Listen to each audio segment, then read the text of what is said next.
Cleopatra did not die the moment Egypt fell. She lived through what came after. In August of 30 BC, Roman soldiers entered the royal palace in Alexandria. They did not come to execute her. They came to preserve her, not as a person, but as property. Doors were sealed, guards were stationed at every threshold, messengers were screened, objects were catalogued and removed. The war had ended, her captivity was beginning. What happened in those final weeks was not a story of poison or serpents. It was a process, calculated, systematic, and designed to achieve something far more complete than death. This is what they actually did. When Octavian's forces entered Alexandria on August 1st, 30 BC, the city surrendered without siege. No walls were breached. No fires were set. The transition was administrative. Cleopatra remained inside her palace, but the palace was no longer hers. Roman soldiers arrived in formation. They did not storm the building. They occupied it. Entrances were reassigned. Interior routes were mapped. Certain rooms were sealed. Others were cleared. Guards were posted, not to protect her, but to monitor her. Ancient sources describe the placement of sentries at specific intervals. Plutarch records that soldiers were instructed to prevent any act of self-harm. Dio Cassius notes that food was inspected before delivery. Sharp objects were removed. Mirrors were taken. Cosmetics were searched. This was not detention. It was specimen management. Cleopatra was allowed to move within designated areas. She could speak to attendants, if those attendants were approved. She could send messages, if those messages were reviewed. She could request items, if those items were cleared. Every action required permission. Every permission was delayed. The palace still contained her belongings. Her furniture remained in place. Her clothes were accessible. But the structure itself had been recategorized. It was no longer a seat of power. It was a holding facility. Outside the palace, Alexandria continued functioning. Markets operated. Temples opened. Grain shipments were processed. Roman administrators began cataloguing tax records, mapping property boundaries, and interviewing officials. Inside, time stopped. Cleopatra was not executed, not tortured, not interrogated. She was maintained. Days passed without resolution. Cleopatra sent requests to meet with Octavian. Those requests were acknowledged, but not answered. Letters were delivered, but responses were delayed. Proposals were submitted, but decisions were postponed. Roman administration did not reject her outright. It processed her slowly. This delay was not accidental. Roman power operated through procedural control. Outcomes were determined not by refusal, but by the management of time. Every unanswered message reinforced a single reality. She could no longer initiate action. Her daily routine became structured by absence. Meals arrived, but at irregular intervals. Attendants were present, but rotated without pattern. Requests were logged, but fulfillment was suspended. The palace itself became a map of restriction. Certain corridors were accessible, others were closed. Some rooms remained furnished, others were emptied. The layout she had known for years was reorganized into zones of permission. This was not imprisonment in the traditional sense. It was spatial redefinition. Cleopatra had governed Egypt for 21 years. She had negotiated with Julius Caesar, commanded naval fleets, and managed an empire that stretched from Syria to Cyrenaica. She spoke 9 languages. She had overseen diplomatic summits, religious ceremonies, and military campaigns. None of that knowledge applied to her current situation. She could not negotiate with guards who were following orders. She could not command soldiers who were not under her authority. She could not leverage relationships that no longer existed. Every tool she had used to maintain power, persuasion, alliance, strategic delay, financial leverage, had been removed from the equation. What remained was her physical presence, and Rome had calculated the exact value of that presence.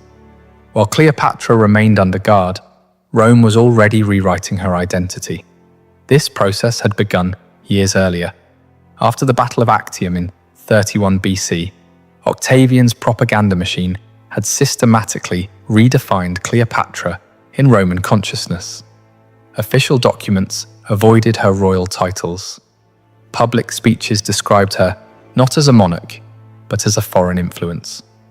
Coins stopped bearing her image. Written accounts emphasized seduction over statecraft. Her capture did not create this narrative, it finalized it. For Roman audiences, Cleopatra was no longer the Pharaoh of Egypt, the descendant of Ptolemy, or the co-regent who had stabilized a fractured dynasty. She was an enemy of the state, documented, verified, and soon to be displayed. Roman law required physical evidence for a triumph. Victory was not declared, it was demonstrated. Enemies were presented in sequence. First their weapons, then their treasures, then their leaders.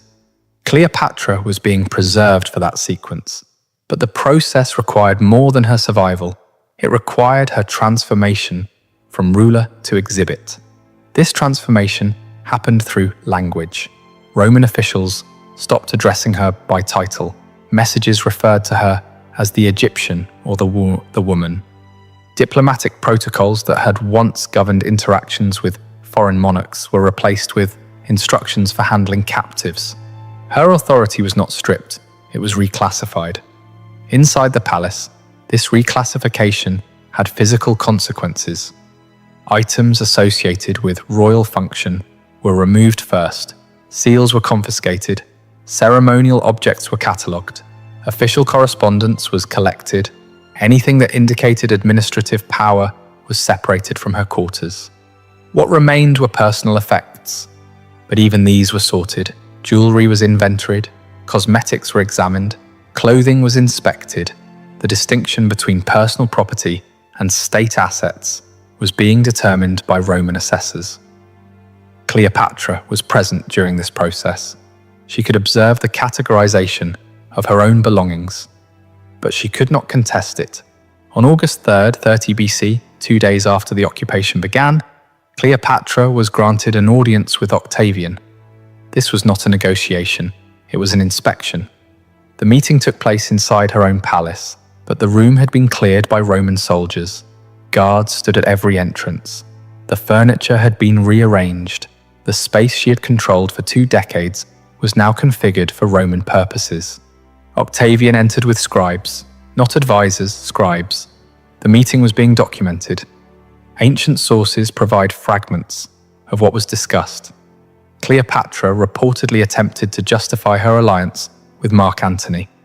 She presented financial records. She offered access to royal treasuries. She proposed terms for her children's safety. Octavian listened. He did not refuse her requests. He did not accept them. He acknowledged them. Then he left. The meeting lasted less than an hour. No agreements were formalized. No promises were made. No timeline was established. But the meeting served a function. It confirmed that Cleopatra still believed negotiation was possible. And that belief was useful to Rome because it meant she would continue behaving as though outcomes were still undecided. As long as she believed resolution was pending, she would remain compliant. She would not attempt escape. She would not organize resistance. She would wait. And waiting was exactly what Rome needed her to do, because every day she waited was another day Rome could prepare the triumph. After the meeting, Plutarch records that Cleopatra believed she had made progress. She thought Octavian had shown clemency. She interpreted his restraint as flexibility. But Octavian's restraint was not clemency. It was scheduling. He had already determined her fate. He simply had not disclosed the timeline. Cleopatra's position had never rested solely on her own authority. It rested on succession. Her eldest son, Caesarion, publicly acknowledged as the biological child of Julius Caesar, represented a problem Rome could not parade.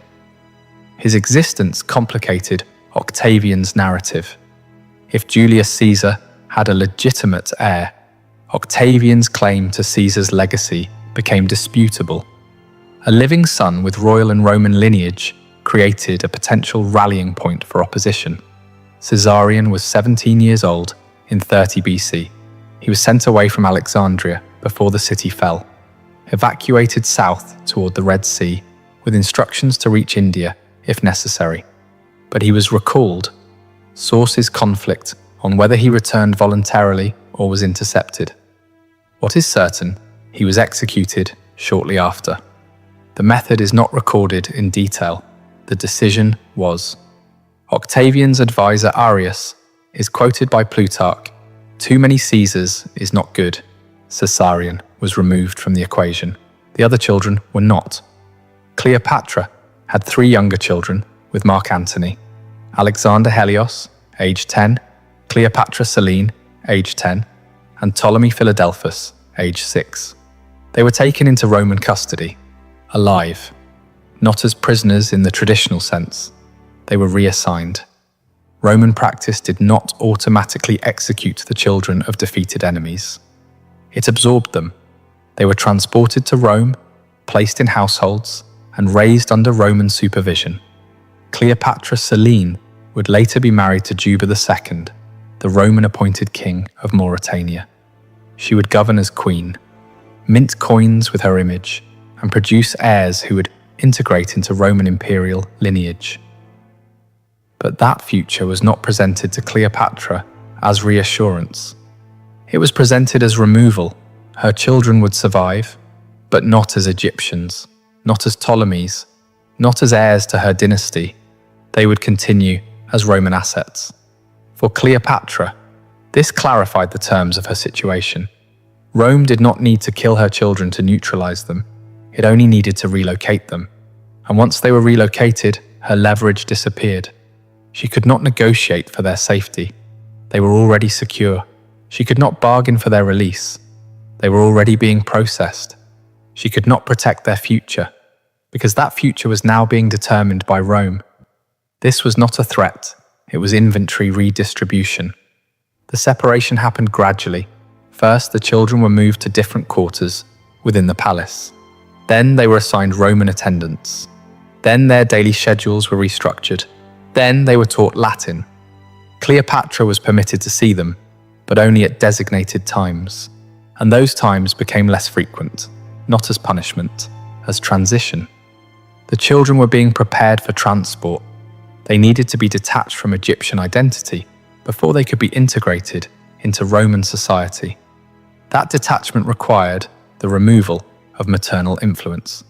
So visits were reduced, then supervised, then discontinued.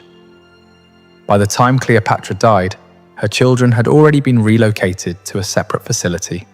They were not present when she died. They were already Roman property.